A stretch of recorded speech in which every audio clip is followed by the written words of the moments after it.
이원석 검찰총장이 윤석열 대통령의 부인 김건희 여사의 명품백 수수 의혹을 신속히 그리고 철저히 수사라고 송경호 서울중앙지검장에게 지시한 것을 놓고 여러 가지 해석이 나오고 있는데요. 자, 이번에 해석을 한번 들어보도록 하겠습니다. 검찰 출신으로 더불어민주당 법률위원장을 지낸 분인데요. 양부남 광주 서구울 당선인 전화 연결하겠습니다. 나와 계시죠? 안녕하세요. 네네. 자, 늦었지만 당선 축하드리고요. 예, 감사합니다. 네.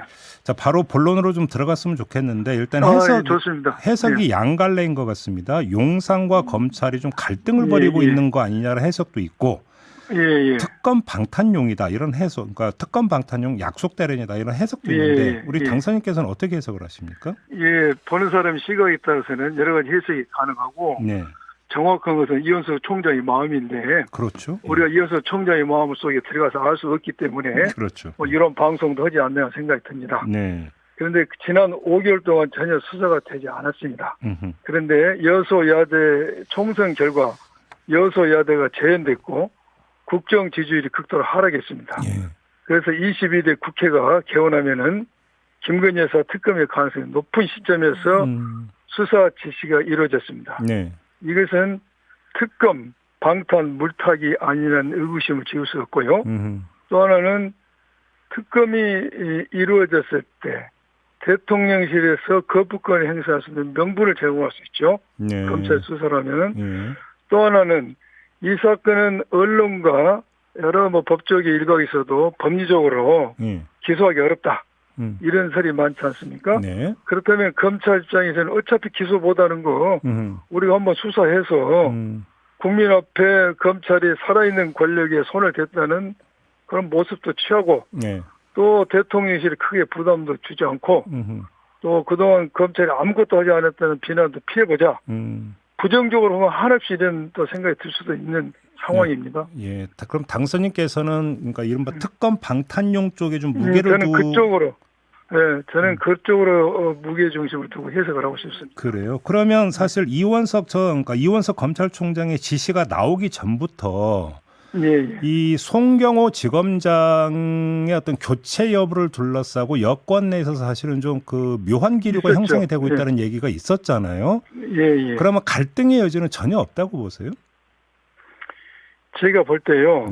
검사들의 가장 큰 관심은 뭐겠습니까? 인사입니다.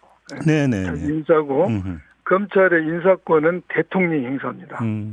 대통령이 행사하는데 그 한동훈 비대위원장 중심으로 이렇게 세를 과시한다 이런 말도 있는데 한동훈 비대위원장이 어떤 검찰에 영향을 미치려면은 지금 아무 영향을 미칠 수 없습니다. 3년 후에 대통령이 돼야 됩니다.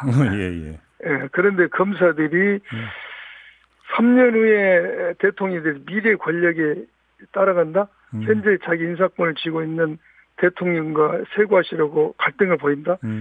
그래서 3년 안에 자기 수명을 단축해서 검찰을 떠나겠다? 과연 그런 사람이 있을까? 저는 좀 믿어지지 않습니다. 물론 이게 검찰이 새로 태어나는 입장을 가지고 국민께 바로서기 위해서 이렇게 한다면은 정말 우리가 이것은 지지를 보내야 될 내용이죠. 그러나 그 마음을 알 수 없으니까 제가 검찰 경험했던 것을 비춰보면은 과연 대통령에게 이게 대항할 수 있겠는가 우리 검찰이 그런 생각이 듭니다. 예를 들어서 조국 대표 같은 경우도 서울중앙지검장 인선 관련해서 검찰 내부에서 암투가 벌어지고 있다 이렇게 이제 주장한 바도 있었기 때문에 뭐 이제 또 어제 저희가 박찬대 원내대표하고 인터뷰를 했거든요. 박찬대 원내대표도 이제 갈등 가능성을 배제를 하지 않더라고요. 어제 인터뷰 내용에서 보면은. 그래서 한번 좀 질문을 좀 드려봤던 거고요. 특검 방탄, 근데 이제 어제 또 어떤 보도가 있었냐면 이원석 검찰총장의 임기가 9월이면 끝나잖아요. 그래서 임기 내에 정리를 하겠다라는 취지의 발언을 했다라는 것이고 이원석 검찰총장이. 근데 만약에 이렇게 신속히 그 수사 결론이 나왔는데 수사 결론이 면죄부를 주는 결론이 나와버린다라고 한다면 오히려 특검에 불을 붙일 수도 있는 거 아니겠습니까? 결과에. 그렇죠. 방금 질문하신 것처럼 이번에 수사 지시의 목적이 불화설이냐 특검 방탄 물턱이냐 이런 여러 설이 있지 않습니까? 네네네. 그런데 이걸 수사를 해서 무혐의 처분을 한다면은 이 지시가 특검 방탄 물타기를 입증하는 꼴이 되죠. 그러면 특검의 필요성이 더 크게 대두될 수밖에 없는 상황이 되겠죠. 예. 그렇게 결과적으로는. 예. 그러면 좀 법리상으로는 어떻게 지금 그 분석을 하세요, 당선인께서는? 이 사건은 다 아시다시피 디올백을 받은 것 자체로만은 김건희 여사를 청탁금지법상으로 처벌할 수 없다는 걸 다 아실 겁니다. 배우자는 처벌의 주체가 아니니까요. 네. 그런데 문제는 김건희 여사의 배우자인 윤석열 대통령을 처벌할 수 있냐로 귀결이 됩니다. 그리고 이것을 이런 귀결을 하기 위해서는 주요 쟁점이 백을 받은 게 대통령의 직무와 연관됐냐, 그리고 백을 받은 사실을 대통령이 알았냐, 알고 대통령이 어떻게 했냐, 두 가지가 굉장히 중요합니다. 네. 이걸 밝히기 위해서는 김건희 여사를 상대로 최 목사의 그동안의 관계, 백을 받은 목적, 그 경위, 백을 주고받아서 무슨 말을 했는지, 그리고 이 사실을 윤석열 대통령에게 알렸는지, 아니면 윤석열 대통령이 알 수 있는 상황이었는지에 대해서 정말 심도 깊은 조사가 필요하죠. 서면 조사나 방문 조사에서는 안 되고요. 네. 당연히 소환 조사에서 이러한 수사가 이루어져야 된다. 또한 윤석열 대통령을 상대로도 이 배우자가 이 백을 받은 사실을 인식했는지에 대해서 심도 깊은 조사가 이루어져야 된다. 그런데 과연 검찰이 김건희 여사는 혹시 조사할지 모르겠습니다. 네. 그런데 현직 대통령 조사할 수 있으라고 보이지 않아요. 그렇기 때문에 이 사건은 특검을 해야 된다는 필요성이 더 크게 주장이 먹게 되는 내용이죠. 그러면 지금 당선인의 분석에 따르면 이원석 검찰총장이 했다는 말, 임기 내에 정리하겠다는 게 원천적으로 불가능할 수도 있다는 얘기로 연결이 되는 거 아닙니까? 왜냐하면 이게 종결을 짓기 위해서는 윤석열 대통령에 대한 조사까지는 완료가 돼야 된다라는 거잖아요. 이론상으로는. 그렇죠. 예. 그렇기 때문에 이원석 총장이 임기가 9월에 끝나지 않습니까? 네. 그런데 이때까지 이때가 이 사건도 디올백 사건도 마치겠다. 또 뭐 도이치모터스 주가 저거저 사건도 마치겠다고 하는데 이게 과연 가능한 것인지 시기적으로 특히 디올백 사건과는 비교가 안 되는 도이치모터스 주가적 사건은 그동안에 언론에 보도된 내용과 2심 판결문에 비춰보면은 김건희 여사가 주가 조작에 연루됐다는 정황이 아주 높지 않습니까? 또 이것이 혐의가 인정되면은 매우 중대 범죄입니다. 그런데 4년 동안 이 사건 수사하지 않았어요. 디올백은 5개월 동안 수사 안 했고. 그런데 이게 9월까지면 한 4개월 남았습니다. 또 일부 언론이 보도된 것처럼 도이치모터 사건에 대해서 7월 2심 재판 결과를 보고 한다면 2개월 남았어요. 과연 이게 제대로 수사가 되겠는가? 이거 역시 전부 다 특검의 22대 국회에서 도이치모터 주가 조작 관련해서도 특검이 이루어질 가능성이 높으니까 이거 방탄용 아니냐는 의심이 드는 거죠. 알겠습니다.